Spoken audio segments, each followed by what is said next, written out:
Welcome to the Slop Farm. Enjoy the video. In this video, I will explain how to connect your Googodoq mouse. First, make sure your mouse has enough power, either from a full charge or new batteries.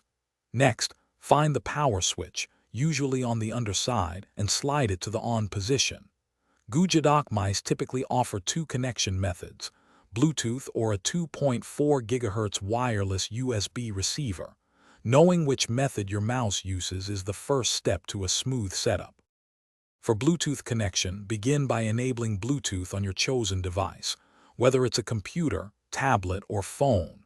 To put your Googodoq mouse into pairing mode, press and hold the left button, right button, and the scroll wheel together for about 5 seconds. You should see an indicator light flash. Then, simply find Googodoq mouse in your device's Bluetooth settings and click to pair.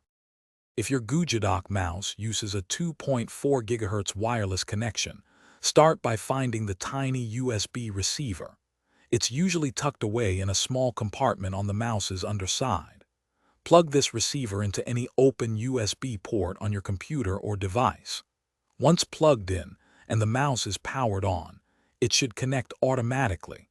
Some models have a switch to select between Bluetooth and 2.4 GHz mode, so ensure it's on the correct setting.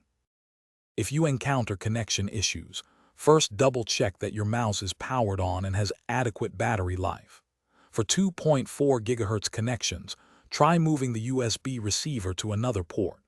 If using Bluetooth, attempt to repair the mouse. Keeping your device's operating system updated can also resolve compatibility problems.